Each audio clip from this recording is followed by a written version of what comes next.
Olá, Júlio. Olá, Inesinha. O nosso último programa antes do Ano Novo, com o Júlio a escolher hoje um poema do Rui Belo. Pronto, é claro que eu sou suspeito, gosto muito do Rui Belo, mas acho que o título também para o último programa antes do Ano Novo, que não deixa de ter alguma lógica, não é? Ano Novo, Portugal Novo. Pelo menos futuro pode ser igual, não é? O futuro pode ser igual ao presente, mas... Pode, chama-se o Portugal Futuro e vamos aguardar pela leitura. Sou eu hoje, é? Está bem. Então pronto. Rui Belo, o Portugal Futuro. O Portugal Futuro é um país onde o puro pássaro é possível. E sobre o leito negro do asfalto da estrada, as profundas crianças desenharão, a giz, esse peixe da infância que vem na enxurrada e me parece que se chama sável. Mas desenhem elas o que desenharem. É essa a forma do meu país. E chamem elas o que lhe chamarem. Portugal será, e lá serei, feliz. Poderá ser pequeno como esse, ter a oeste o mar e a Espanha a leste. Tudo nele será novo, desde os ramos à raiz. À sombra dos plátanos as crianças dançarão. E na avenida que houver à beira-mar, pode o tempo mudar. Será verão. Gostaria de ouvir as horas do relógio da matriz. Mas isso era o passado. E podia ser duro edificar sobre ele o Portugal futuro. Há aqui muito do mundo de infância de Rui Belo. E há muito do Estado Novo. Na minha opinião, há um cheirinho, como é tão habitual em Rui Belo também, das questões relacionadas com a religião. Mas, se o tempo der para isso e nós não acabarmos a discutir futebol, passaremos por lá. Então, começando pelo país onde o puro pássaro é possível. Não é? Veja isto. A que é que nós normalmente associamos o voo dos pássaros? À liberdade. Sim. Não é? E é muito curioso porque ele decidiu pôr a palavra puro antes de pássaro. E aqui eu, sempre na minha associação livre alucinada, pensei assim: que reforço bonito, não é? Os pássaros voam. Nós homens, com H grande, nós homens e mulheres sempre os invejamos. Por alguma razão inventámos os Boeing 347. E por alguma razão a história de Ícaro ainda não desapareceu dos nossos serões, digamos assim, com mitologia à mistura. Essa tentativa não só de atingir a luz, o sol, mas de imitar os pássaros, não é? E que fez com que a cera derretesse, e Ícaro deve ter dado um grande trambolhão. A cera das asas, não é? Era das asas. Pronto.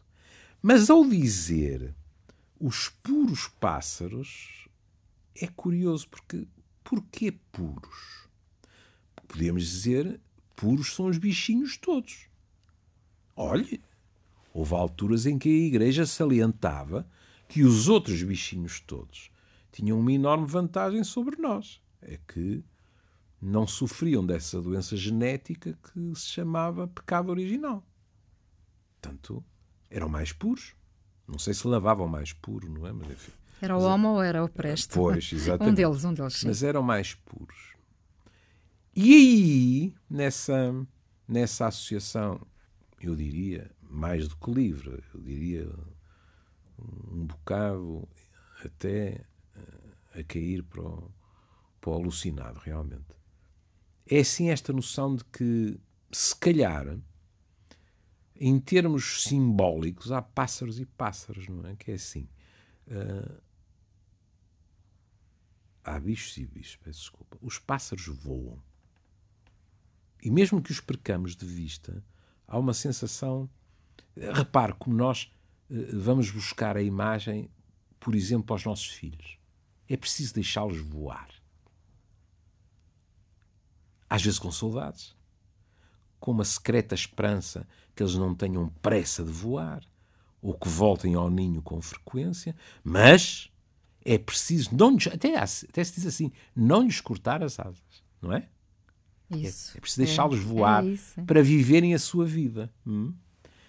Em contrapartida, há outros animais que, coitados, olha, desde logo a serpente ficou logo com uma péssima reputação desde a Bíblia. Pronto. De estar a desencaminhar a Eva.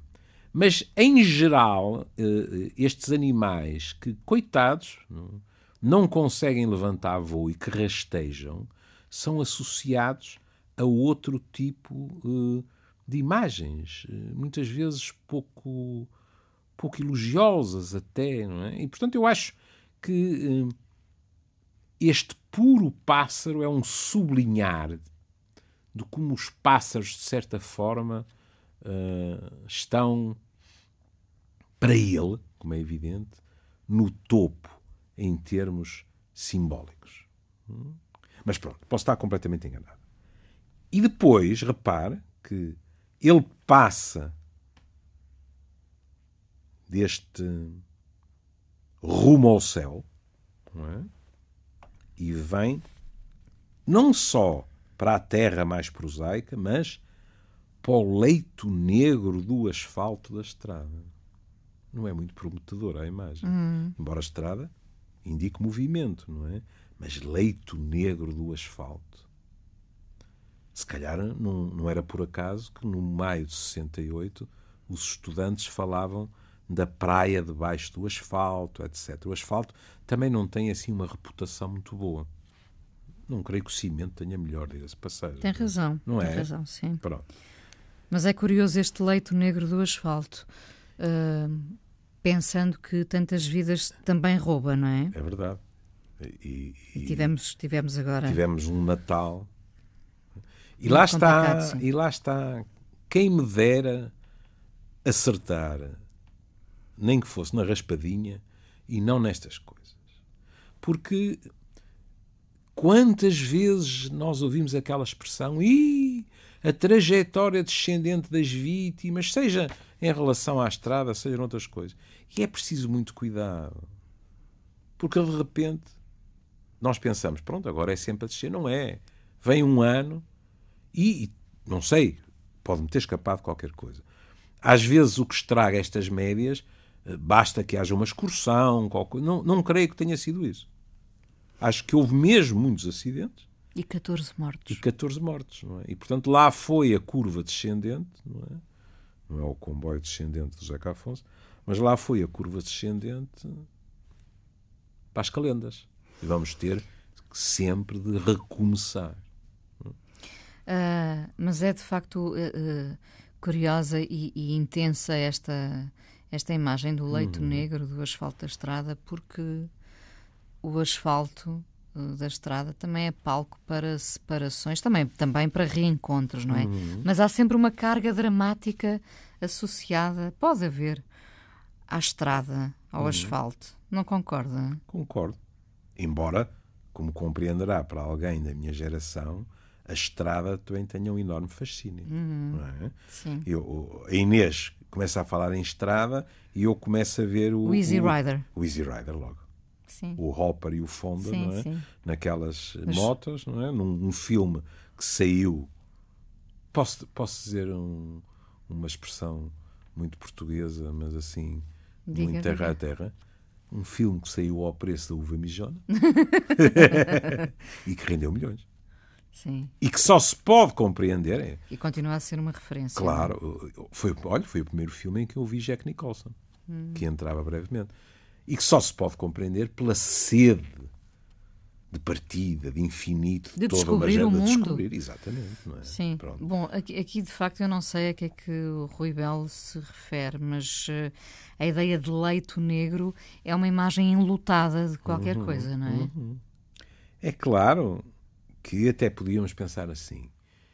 E suponhamos que o Rui Belo escreveu o verso seguinte antes deste e depois foi à procura deste para encontrar o contraste. O contraste, não é? sim. Porque ele vai dizer, as profundas crianças desenharão a giz portanto branco. É como os quadros na escola. Claro, depois os quadros passaram a ter as cores mais variadas. Mas no meu tempo os quadros eram neutros. Mas era então um mundo a preto e branco aqui. Não é? É o leito negro com o giz.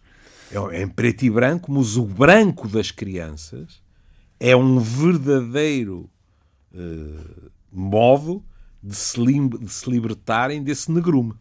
Porque estas crianças...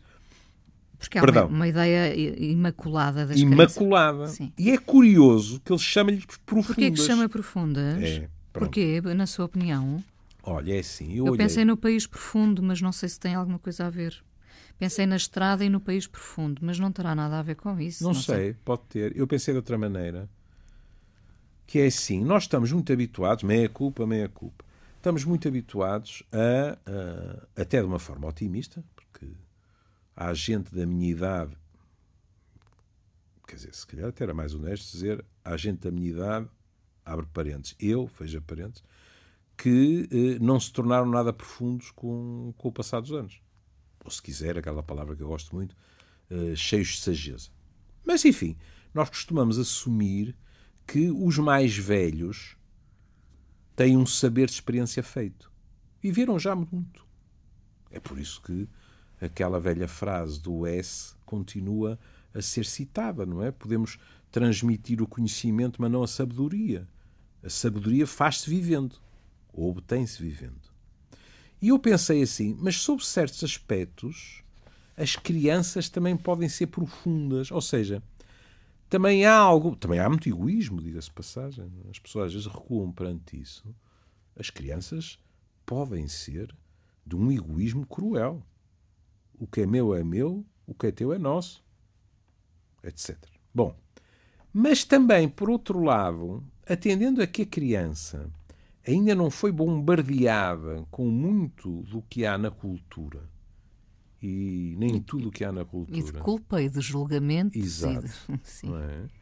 Por que não imaginar que também há uma determinada sageza que tem a ver com a infância, digamos assim. Repare que eu estou a dizer sageza e não pureza. Esse discurso de as criancinhas angelicais e mais isto e mais aquilo, eu nunca fui um grande apreciador dele. Agora, que de vez em quando as crianças nos surpreendem com uma frase, com uma atitude em que nós dizemos: epá, isto não me tinha ficado mal a mim. Há aqui qualquer coisa de profundo, lá está. E que se calhar a criança nem notou. Mas pode haver dimensões em que o crescimento, se calhar o verbo é muito pesado, mas ocorreu-me, vou utilizá-lo, em que se calhar a criança ou alguma das suas facetas ainda não foi conspurcada. É curioso, nunca tinha pensado nisso. Nós, no fundo, precisamos das crianças para expiar a culpa de sermos adultos impuros. Como contraste, não é? Nós pomos muita pureza absoluta na criança, não é? Pensando, no fundo, dizendo, nós hoje somos estes, mas já fomos aquelas crianças puras. Nem mais. Exato. O que é uma idealização. Claro que é. Agora estão lá em casa a dizer assim, olha, este agora vai dizer que as crianças são pecadoras. Peço desculpa, não vou. Se dissesse, tinha antecedentes respeitáveis. Santo Agostinho disse-o. Pronto. E ainda ontem eu vi um documentário no canal História, que eu frequento com alguma assiduidade, e lá estavam eles a explicar que isto, o pecado original, pronto, com todo o respeito, se não houvesse Santo Agostinho, tínhamos tido versões mais light. Não é? Pronto. Mas o que eu estou a dizer é que transformar as crianças assim numa espécie de lugar-tenente de Deus, Deus é perfeito, e depois estão as criancinhas, não é realista. O facto que mencionámos há pouco de as crianças poderem ser cruéis, desde logo é algo que nos choca, e no entanto elas podem. Olha, até por curiosidade. Eu, por acaso, fui sempre um nojentinho e nunca o fiz. Mas lembro de colegas meus que arrancavam patas a animaizinhos pequeninos para ver como é que aquilo era. O que não é digamos assim, um procedimento angelical. O que acontece é que a criança nem sequer se apercebe que aquilo pode, e está, a provocar sofrimento. O seu próprio interesse sobrepõe-se a esse tipo de preocupação. E também, já lhe o disse, também, e a frase não é minha, é de alguns colegas meus ao longo dos anos que me a repetiram. Quando as crianças parecem adultos em miniatura e não fazem asneira nenhuma, etc., os meus colegas da psiquiatria infantil não deixam de ficar preocupados. Porque não é raro que sejam crianças que foram de tal forma espartilhadas já pelos adultos que é quase um otimismo chamar-lhes crianças. É claro que isto, de outras formas, também pode acontecer na adolescência. Não é? O adolescente também nunca roubou uma maçã, nunca disse uma mentira, etc., pode ser uma caixa de más surpresas lá mais para a frente. Sim. Pronto. Mas enfim. E então temos estas crianças que vão desenhar a giz esse peixe da infância que vem na enxurrada e me parece que se chama sábel. E eu aqui bati de frente na minha sempre extraordinária ignorância. Disse sábel. Que é peixe eu sei. Que tem ovas também. Exato. Mas de resto, e olhe, lá fui aprender que o sábel é um peixe migrador que sobe os rios e que normalmente estas coisas acontecem entre março e maio e, não sei se no tempo do Rui Belo isso já acontecia, que se transforma numa espécie vulnerável. Porque, inclusive, barreiras que foram construídas nos rios, etc., transformaram também em Portugal, mas noutros países de uma forma aparentemente mais grave, numa espécie que está a passar um mau bocado. Se me pergunta porque é que ele pôs sábel, não sei. Eu pensei na forma do peixe, na própria forma do peixe se assemelhar. Isso aí também me ocorreu, mas eu tive medo de estar a exagerar. Porque que desenhinho é que faziam os primeiros cristãos? Peixe. E para quem conhece a luta interior de Rui Belo, também era tentador essa autoestrada. Dizer assim, e se ele se está a referir a um cristianismo inicial, digamos assim, que era capaz de o encantar mais do que aquilo que ele presenciou e viveu no Estado Novo. Não sei. Mas tenho a certeza que alguém saberá, porque eu não me fui meter nos especialistas de interpretação. Portanto, mais uma vez, estou à disposição de quem quiser. Serão tantas as interpretações, não é? Mas, só o poeta sabia. Pronto, nesse aspecto, qualquer criador sabe que com a obra cá fora, depois, é quase como se fosse plasticina. Pois é, cada um molda a figura que quer, no fundo. Agora, isto aqui que ele diz a seguir é que já não é passível de ser discutido. O que ele diz é, desenhem elas o que desenharem, é essa a forma do meu país. Pronto. O título fica logo aqui justificado. O que ele está a dizer é, às crianças pertence o Portugal futuro. Elas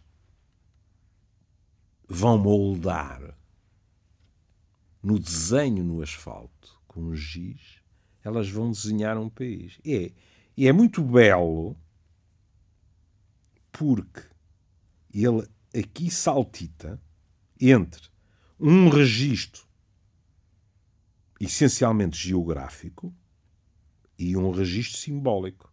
Veja, desenhem elas o que desenhar é essa a forma do meu país. E chamem elas o que lhes chamarem, até pode não ser Portugal, ou pode ser Portugal adjetivado das formas mais diversas. Portugal será. Eles podem chamar-lhe Conchinchina. Mas será Portugal na mesma. E agora ele aqui entra a matar. E diz, e lá serei feliz. O que, desde logo, é um enorme voto de confiança nos mais jovens, não é? No próprio país, não é? Qualquer que seja a forma que ele tome, não é? Exato. Agora, nós podemos dizer assim, não será a confiança excessiva nos jovens? Quando os inquéritos nos dizem que eles se interessam cada vez menos por política, quando se diz que eles só estão, eles e os menos jovens, mergulhados na tecnologia e tal. Mas a minha pergunta é, há alternativa? Cada um de nós se vai batendo, Inês. Peço-lhe desculpa de dizer nós, temos 20 e tal anos de diferença. Mas gosto de acreditar que nos vamos batendo por um país novo. Na medida do possível. Melhor. Não sei se novo, mas melhor, não é? Sim, novo nesse sentido. Sim. Aliás, conheço-me o suficiente para saber que a palavra novo, e se tiver antes qualquer coisa como radicalmente novo, me assusta muito. Não é? Pronto. Eu sou um adepto de haver sempre uma continuidade entre passado e presente, porque a considero necessário. Ponto final, parágrafo. Mas se não forem os mais novos a mudar qualquer coisa, ou a não mudar, se os mais jovens resolverem que não há sombra de mudança, que não há fímbria de mudança, que Portugal fica parado no tempo, assim será. Mas serão eles a fazê-lo. Porque, por definição de futuro, serão eles a estar cá. São eles a construí-lo. Serão eles a reconfigurar o país. Aí está. Ou a decretar, gostamos muito dele assim, não mexem em nada. Nem sequer vão a parar lá um bocadinho em cima, ou vão ter uma conferência com os espanhóis para nos devolverem Olivença. Nada. Fica geograficamente na mesma e em termos de mentalidades. Exatamente na mesma. Minha querida, eu do relevado Cantelães não posso fazer nada. Vai ser o país deles. E agora veja, eu falei do relevado Cantelães e ele passa de uma frase com a força de "e lá serei feliz". Está aqui a esperança toda dele.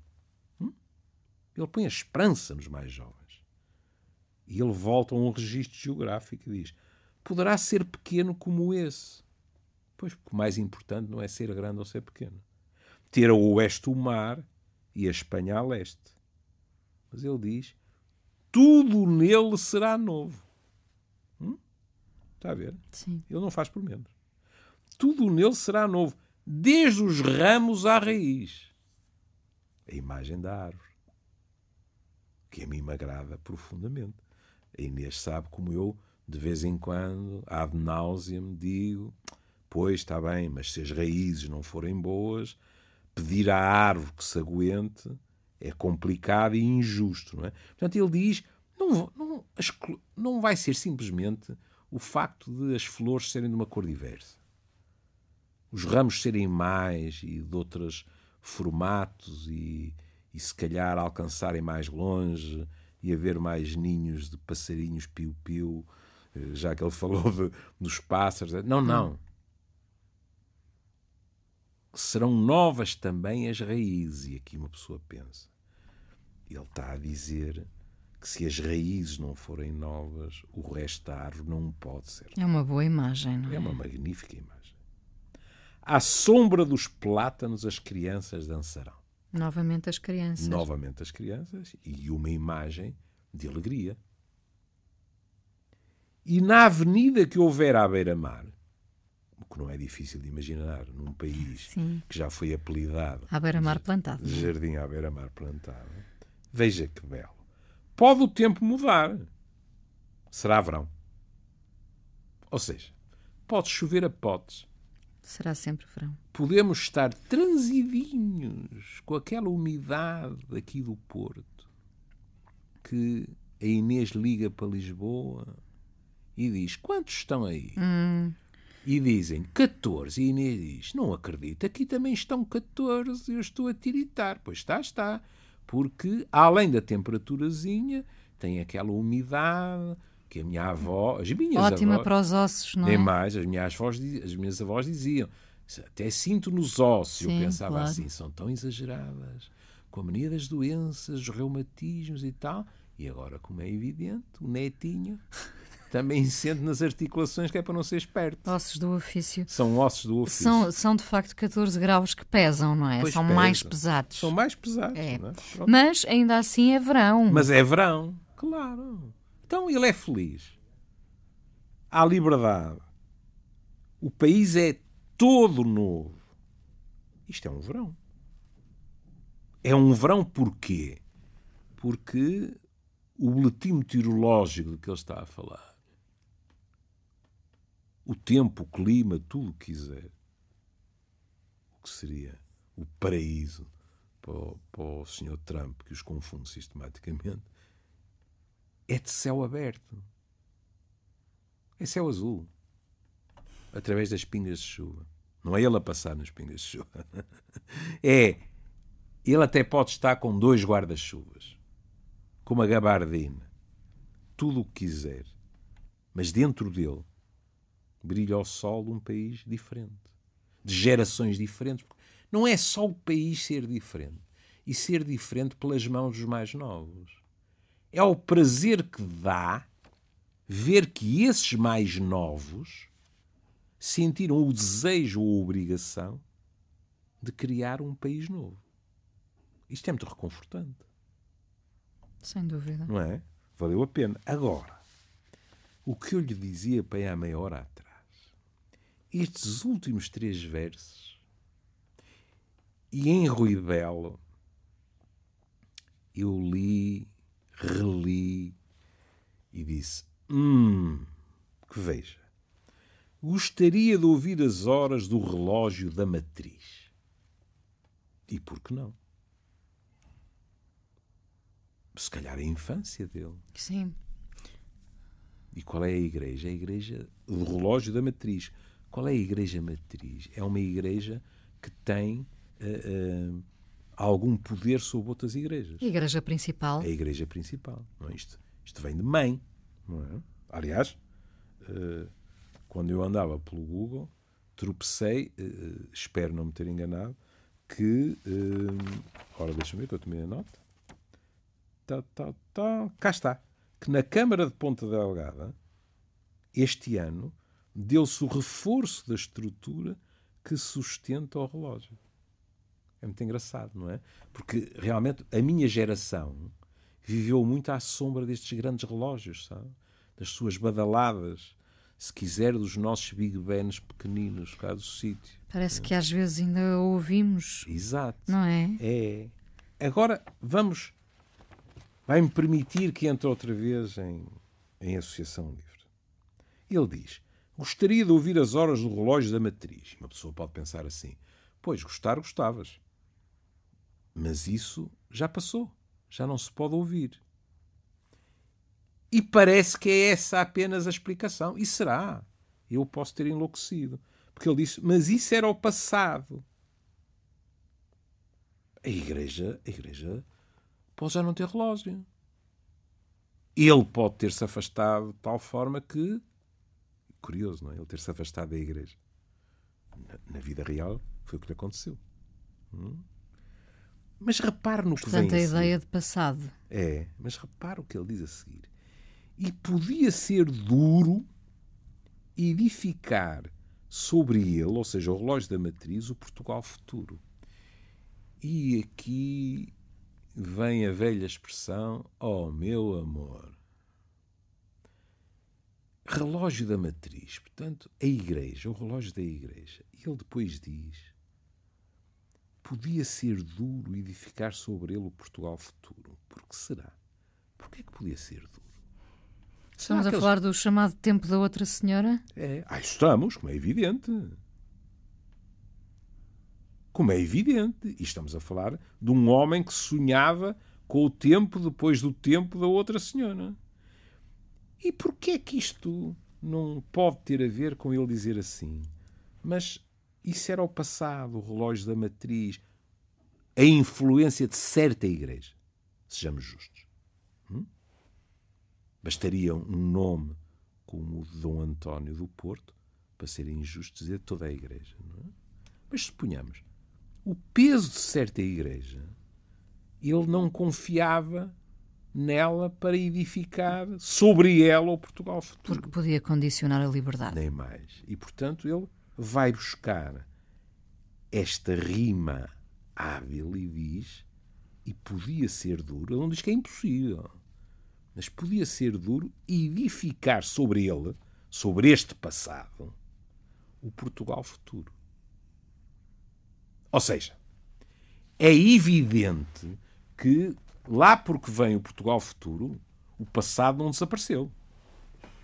Pelo contrário, eu arriscar-me-ia a dizer que é bom que se recorde o passado. Olha, neste momento vivemos uma época complicada porque, como sabe, há demasiada gente, para mim, outros não estarão de acordo, mas há demasiada gente neste país a idealizar esse passado por causa de dificuldades que temos atravessado. Não é? E depois vai-se buscar... sabemos como essa idealização pode ser tão perigosa, não é? Inês, ainda outro dia, um taxista conversava sobre isso comigo e eu contrapus e disse-lhe é bom não esquecer outros aspectos.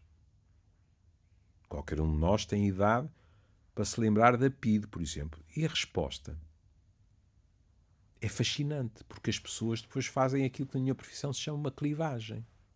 E ele disse, doutor, era o que faltava. Não é disso que eu estou a falar. Mas todos nós sabemos que o Salazar era pobre e tinha 10 contos postos de lado para pagar o próprio enterro. Ora, hoje em dia eu não confio em político nenhum. E isto é arrepiante.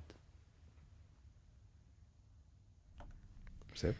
Que Percebo, claro. Dizer assim, aquele homem, e vou dizer isto porque eu pensei, na sua boa fé, não havia má fé nenhuma nele, na sua boa fé, aquele homem consegue dissociar completamente o que foi uma repressão violenta, que ninguém tem a desfaçatez de dizer que Salazar desconhecia, mas ele dissocia dele e diz assim, mas em contrapartida era honesto, não metia a mão no prato e disso precisávamos nós agora.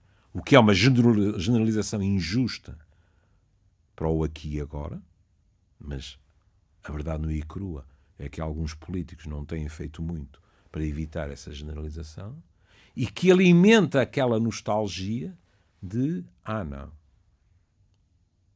o antigamente é que era bom. E o que ele diz no poema é, não, na opinião dele, que eu partilho, o antigamente não era bom. Ele, na minha opinião, está-se a referir, digamos assim, aos fundamentos do Estado Novo, Deus, pátria, família, essas coisas todas. E, portanto, ele diz, ou rompemos com esse estado de coisas, ou vai ser muito complicado, porque apoiados nesse tipo de base, digamos assim, é difícil construir uma casa como eu a desejo e como é que ela deseja, feita pelas crianças, na liberdade, com o voo dos pássaros, etc. Sendo que a memória dele está povoada de imagens do passado, mas é precisamente sobre esse passado... É bom não esquecer que o passado dele era o presente. Sim, não é? claro. Não é? Rui Belo não teve a satisfação, não é, de ver uma sociedade modificada. Mas é sobre esse passado / presente que se constrói o futuro, não é? E tudo parecia muito claro, no fundo alertando para os perigos desse tempo que vivia, mas não deixando de sonhar com o que poderia daí vir, não é? Sim. Sabe, em primeiro lugar, eu já lhe disse, por deformação profissional, eu tenho um enorme respeito pelo passado. Como também já lhe referi, que mais não seja, é preciso conhecê-lo, relembrá-lo, digeri-lo para não o repetir nas coisas más que teve. Não são só coisas más. Os nossos passados têm coisas boas. Pronto. Primeiro. Mas depois não é só isso, minha querida. É que isto não é às fatias, é um contínuo.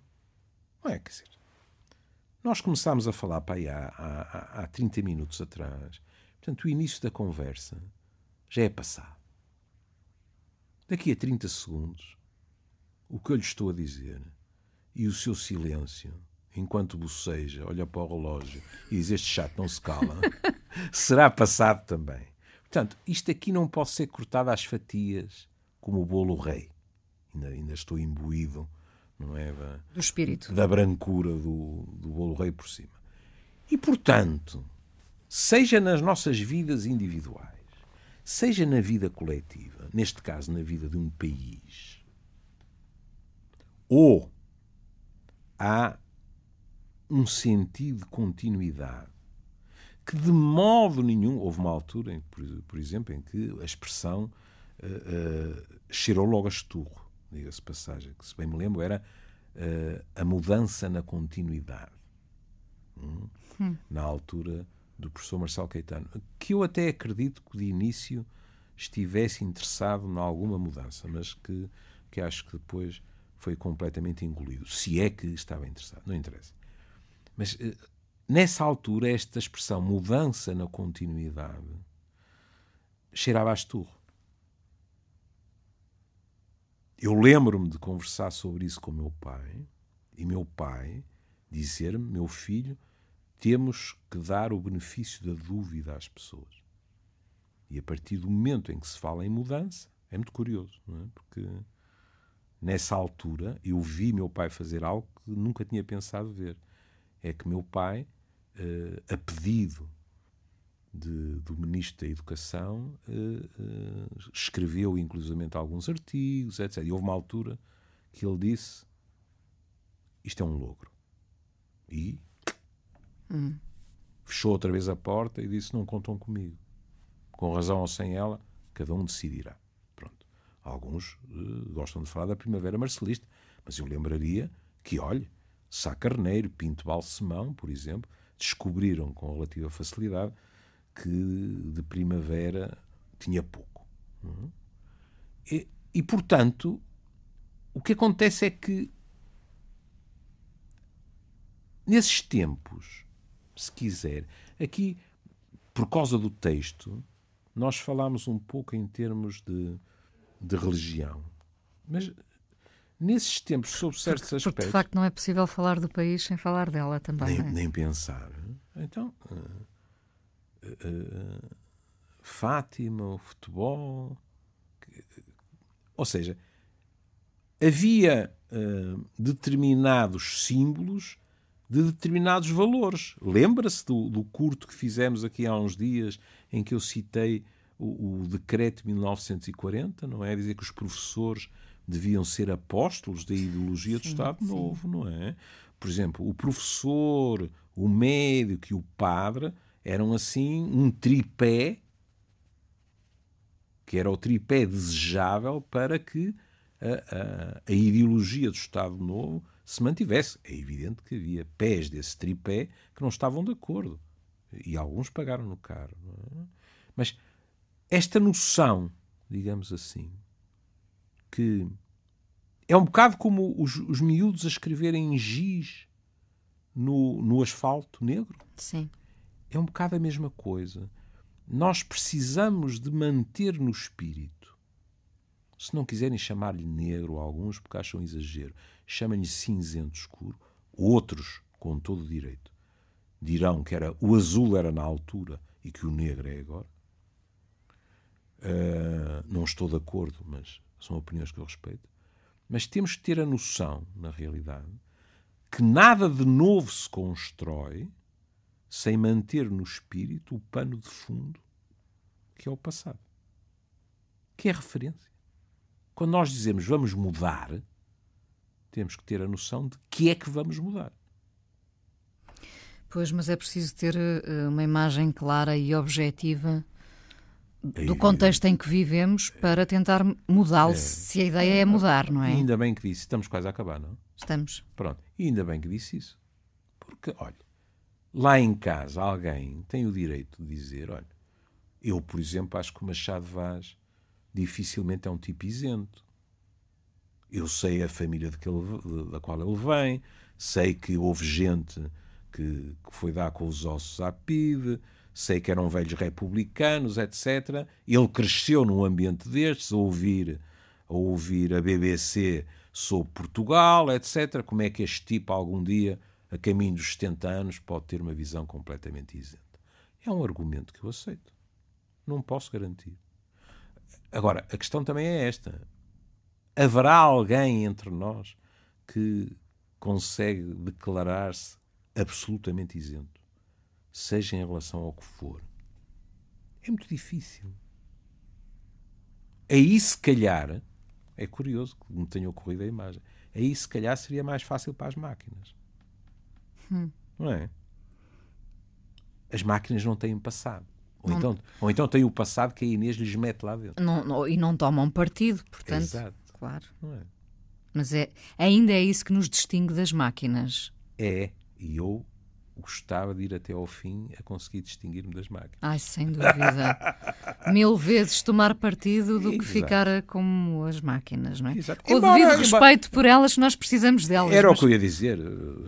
Não quero ofender o Aston Martin do 007. Aquela máquina. Havia um anúncio assim, não era de carro. Sim.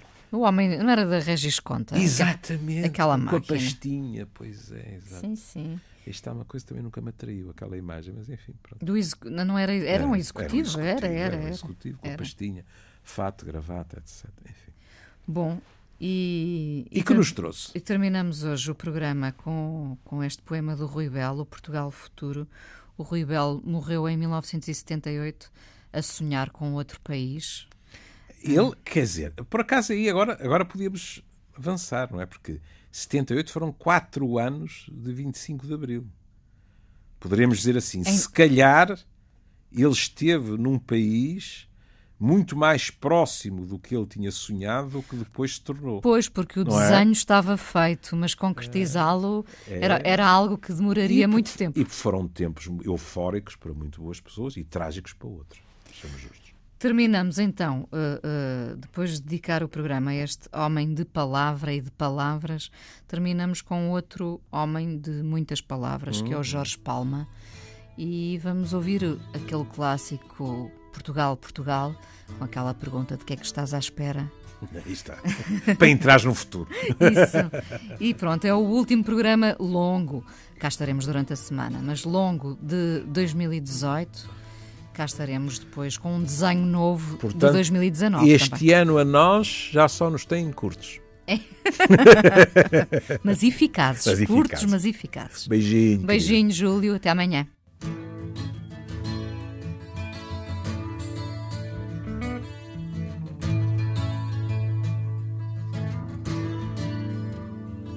Tiveste gente de muita coragem e acreditaste na tua mensagem. Foste ganhando terreno e foste perdendo a memória. Já tinhas meio mundo na mão, quiseste impor a tua religião e acabaste por perder a liberdade a caminho da glória. Ai, Portugal, Portugal, o que é que tu estás à espera? Tens um pé numa galera e outro no fundo do mar. Ai, Portugal, Portugal, enquanto ficares à espera, ninguém te pode ajudar.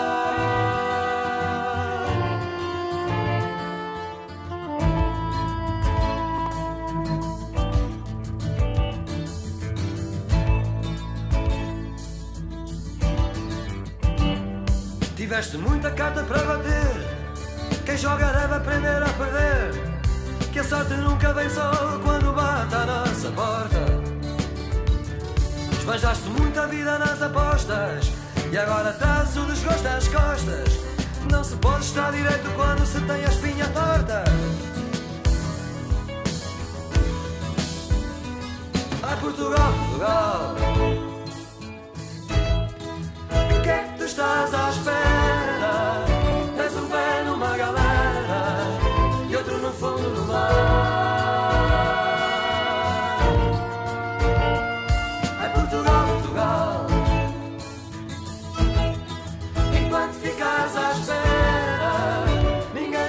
ajudar.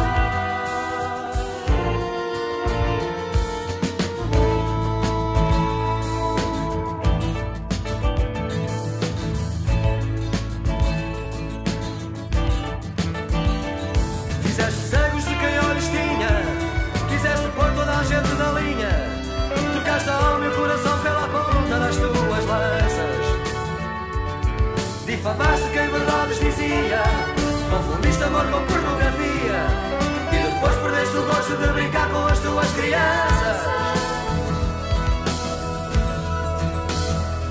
Ai Portugal, Portugal, de que é que tu estás à espera? Tens um pé numa galera e outro no fundo do mar.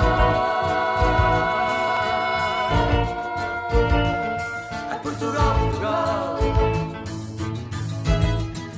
enquanto ficares à espera, ninguém te pode ajudar.